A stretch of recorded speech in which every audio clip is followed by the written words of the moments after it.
Hey, how you all going? It's Jai, that Aussie metal guy here with Crannk.com.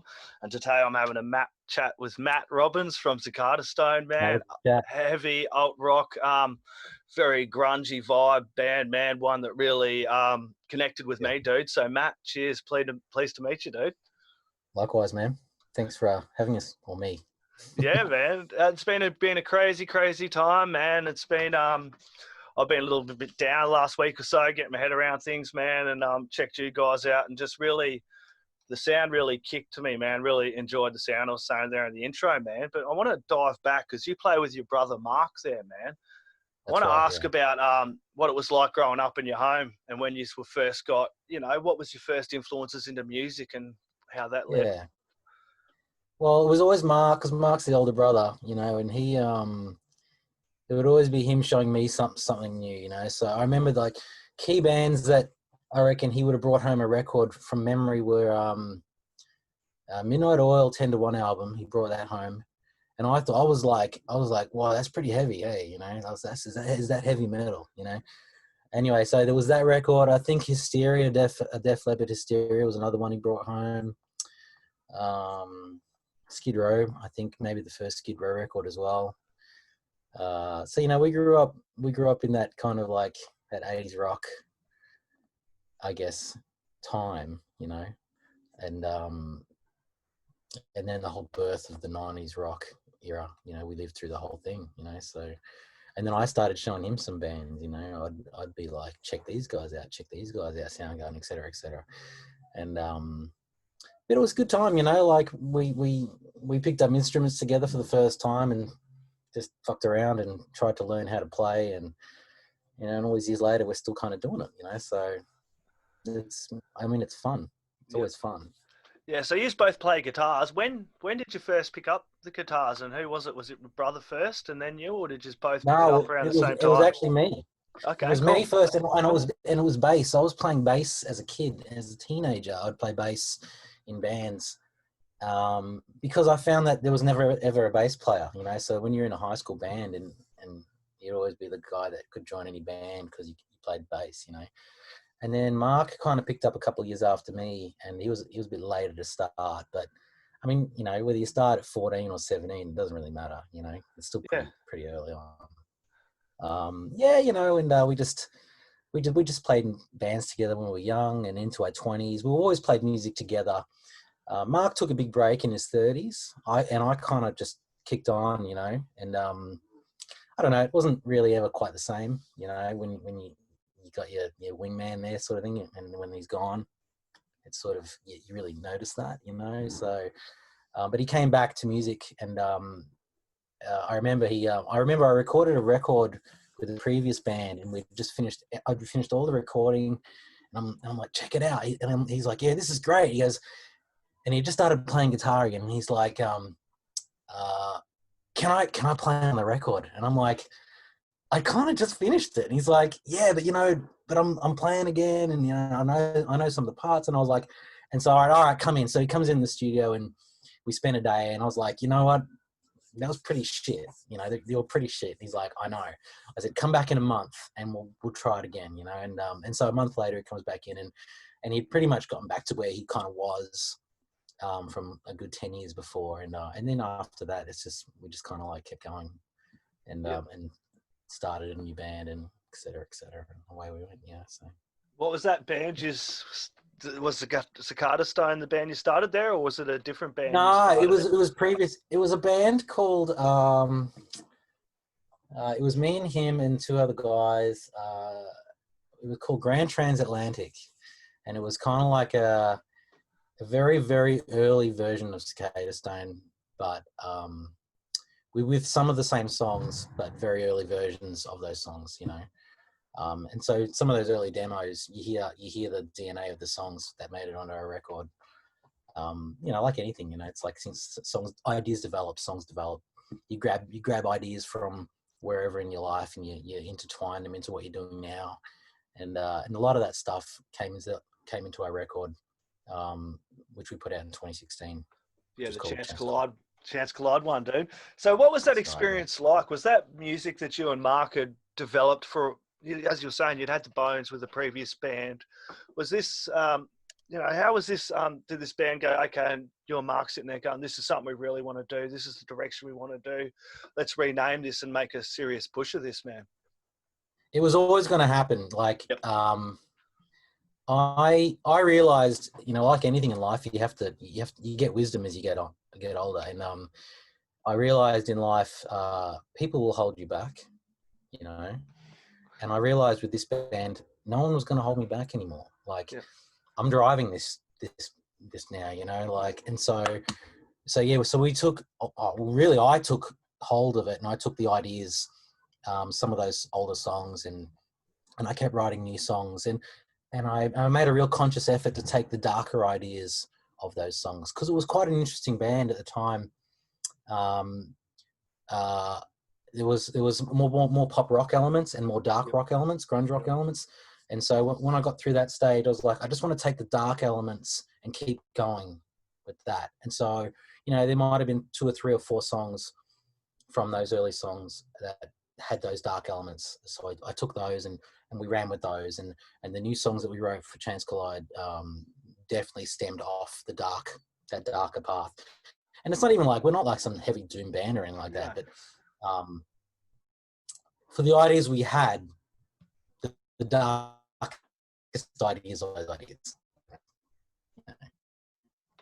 Exactly, man. It wait up as this net comes back in. Hello. Yeah, just dropped out there. That's right.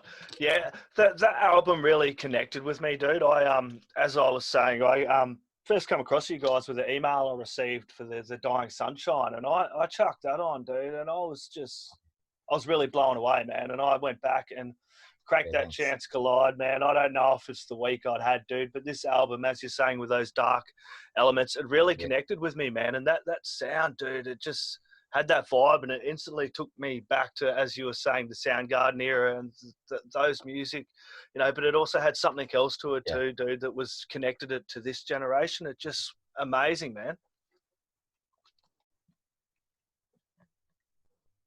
Oh, thanks. Yeah. Look, some of those songs were written in, kind of desperate sort of times and darker times in my life. A lot of it's putting it all on the paper, putting it all out there, and it's all pretty honest.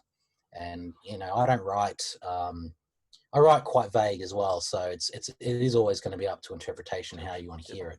You can make of it what you want, but I know what it means to me, and that's kind of what matters, But yeah, and that record was also it was a good milestone for me and Mark, especially because we'd always had that problem of never really being able to put out a record. We'd been played in bands all our lives, and there was always it almost became like a monkey on our back, like we just couldn't get a record out.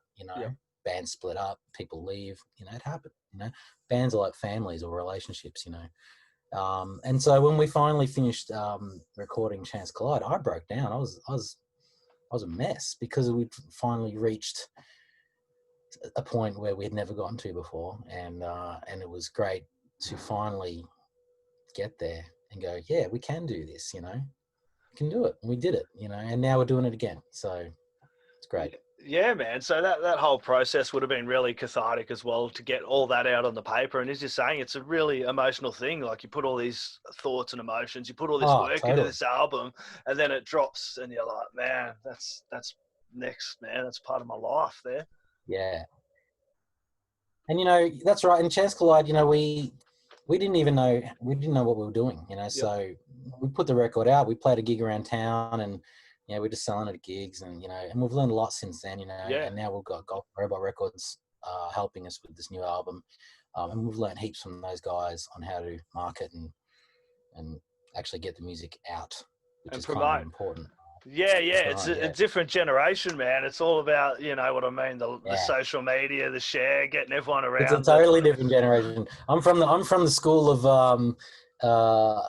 email, no, not even email addresses, from writing your name and an address down on a piece of paper, and you'd mail out. I remember when I was a kid, I used to do like if I was playing a gig, I would do like flyers, and I'd get people's addresses, and I'd go to the fucking post office and you know, it was hard work, you know. I mean, and we had like 100 names on our list, and it would cost like $30 to mail out flyers. It was these days, you know, like kids would just kind of like hit a button, and Yeah. out goes the mission.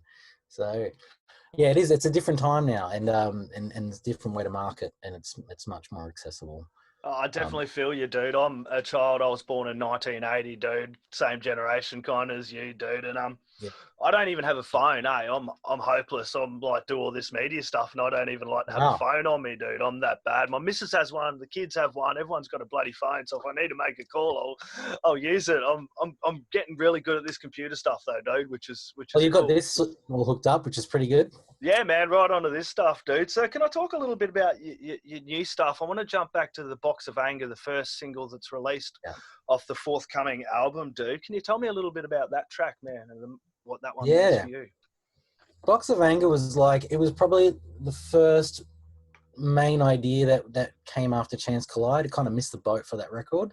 Yep. You know, whenever you're writing, you just write, and there's always a cutoff period, and then you always keep going. And so Box of Anger it just kind of missed that boat, and so it's been around for me for like the last 4 years. You know, it's a pretty aggressive guitar riff, and the melody just sits over the top and does its thing.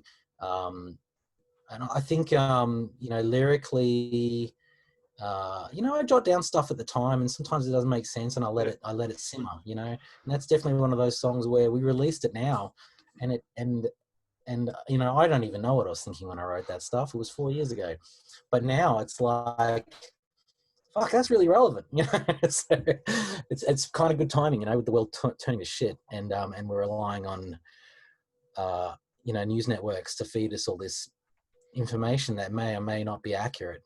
Yep. Probably not, fair to say. And so, you know, so in that respect, you know, we took that angle for the video clip to take the concept of a television spewing out negativity, which was, you know, images of war and not very nice things. And so we Yeah, did I that. get it, man. We found this old TV literally on the side of the road, and we jigged it up and made it kind of work for the video clip. So it was kind of cool. Yeah. I mean, look, I think it was a good first single. We sort of come out of the blocks running or punching, I don't want to say it, and it did really well so far. I think, you know, I think it got well received, and it's a good way to sort of say, you know, we haven't put out a song in a few years, so it's a good way to sort of come back on the scene and go, here we are. You know? Here we are, you know, and the album is Cold Chamber, man. It's slated for release later towards the end of the year, man, which is really cool, man. So you kind of want to not release it and go off into the ether a little bit as well. I suppose you and your brother and the rest of the guys are really keen to get out there and play some shows live, man. So are you going to try and... I mean, every band in Australia is keen to play some shows live right now. Oh, we're dude, definitely it's crazy. We're definitely on the list, like anyone else. Yeah, look, you know, the album's going to come out later this year. I think regardless of the situation, we can't hang on to it forever, and I'd rather put it out there than and let people hear it. Than man. I'm pretty happy with the way things are going, though, with what we're saying about the live scene. Sorry there, but like I think we'll be right here in Australia, man. Like I'm hoping like guys like yourself and the Aussie bands, that the punters and the Aussie crowds are really going to get behind you guys with the hit the industry's taken. I know the government announced a $250 million package, which will probably just scrape the surface, man. But yeah, it's not going to be much.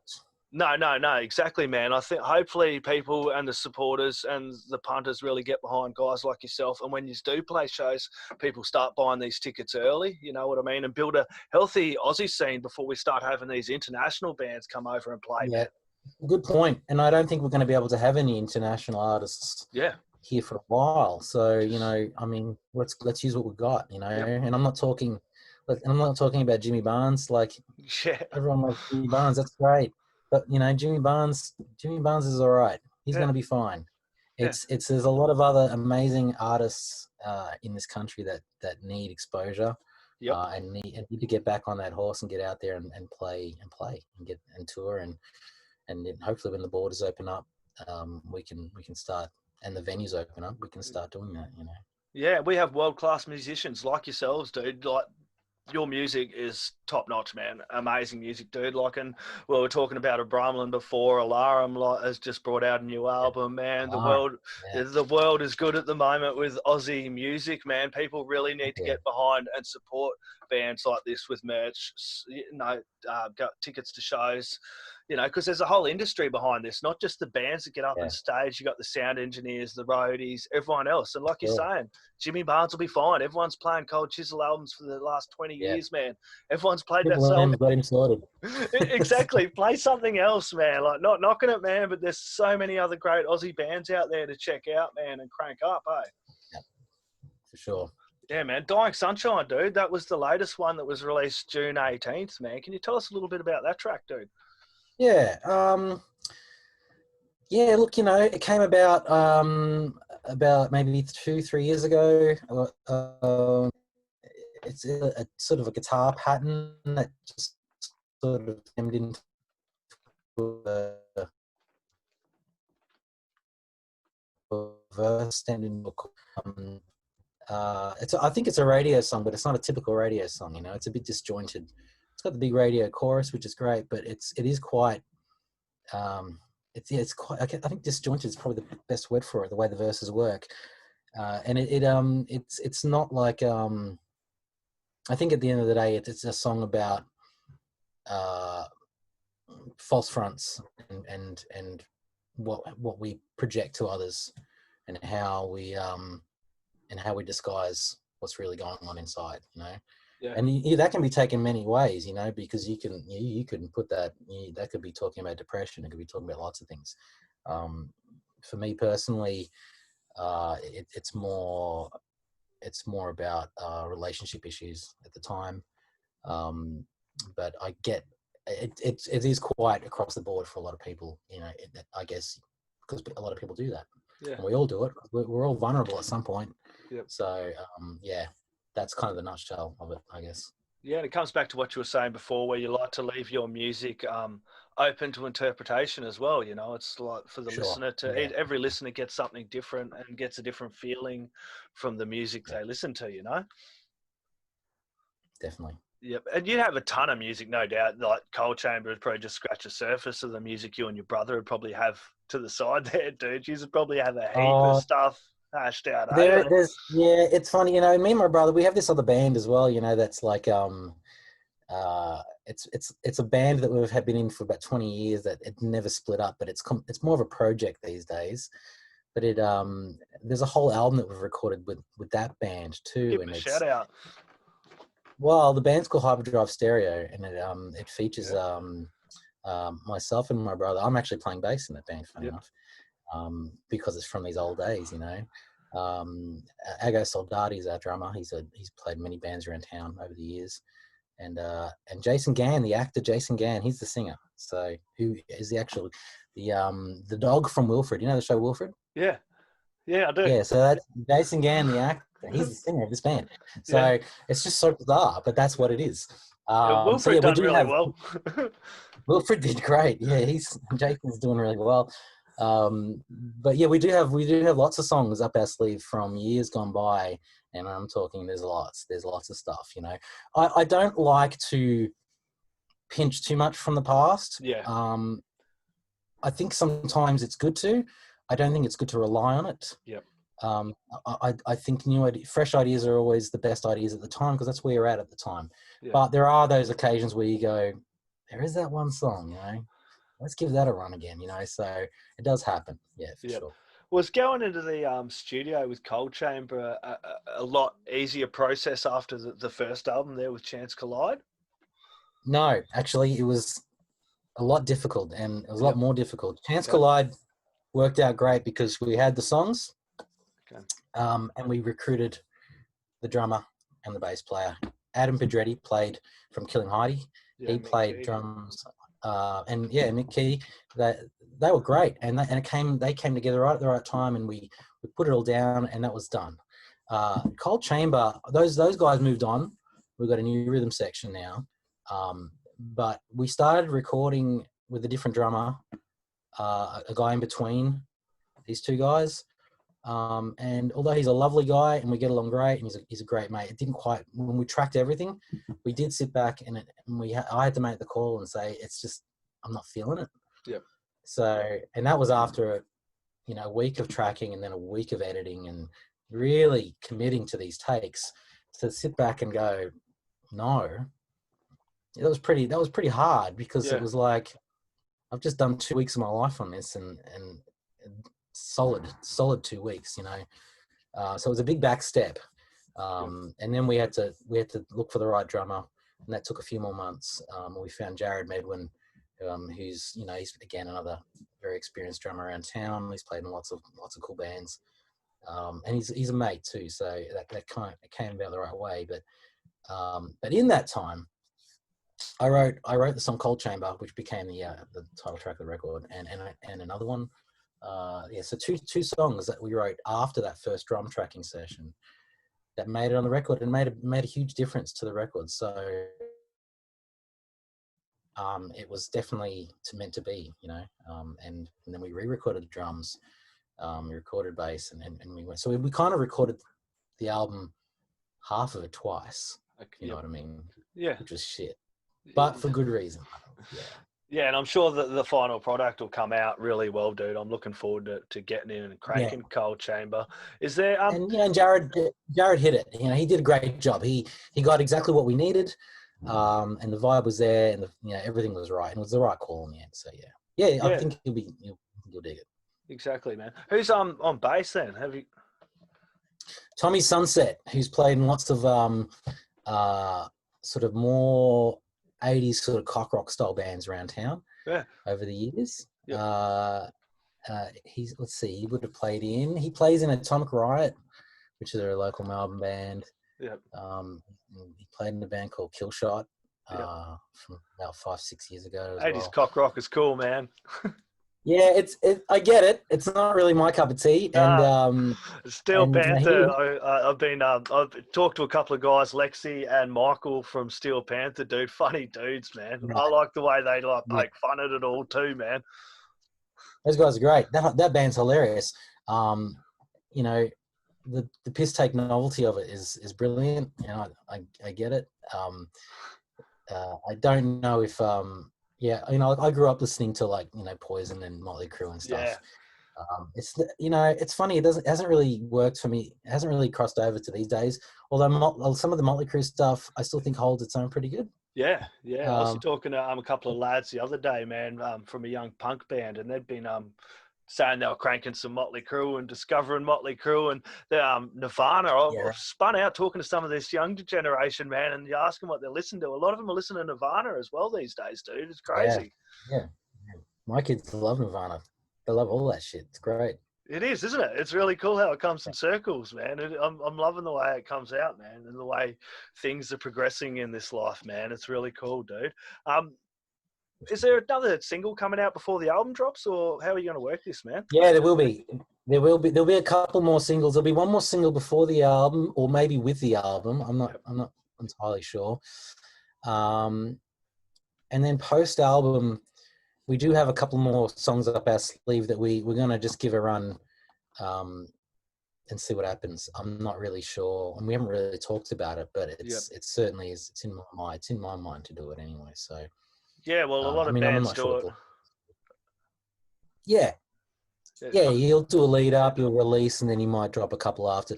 There might be a lyric video at the end. I'm not sure yet, but we'll just push it as far as we can before we can't, I guess. Yeah, and it's about keeping, as we were saying before, reaching out to this generation. There's a whole new way of doing things with your social media and releasing the singles. I'd talk to some bands that released 3 or 4 singles off an EP before they'd actually released the 6-track EP, just to keep people interested in the music and the band as it comes out. So, and there's new ways of doing it. It's insane. You got to keep up with it all, Yeah, for sure. Cool, man. I'm going to sign out here, dude. But before I do, I always like to ask last words, shout-outs, or thank yous from you, mate. Last words? Well, I don't. You've got me off guard. I'm not really sure what to say. I guess we'll look out for the album. It'll be out later this year. Cold Chamber, Cicadastone. Thanks to you, of course, and to people like you out there that do this and support bands on all levels, but more importantly, bands on the small levels. I think it's great. Just keep doing what you're doing, and if everyone stay safe and stay COVID free, I guess. Yeah, man. And we'll catch you around the traps when the time's right. Exactly. Everyone get on and check out Cicadastone, dude. They've got a website which I'll put the links on for. Get on, support these guys, merch, whatever you can. Cold Chamber will be out later in the year. They've got a couple of singles, man. Support the scene. Get on and support the scene. Buy tickets, and when they announce shows, get on there, get tickets early. Support this scene. We all got to get behind and keep it going. Matt, legend, dude. Thank you very much for your time, mate. Have a lovely day. Thanks, man. Stay safe. Take care.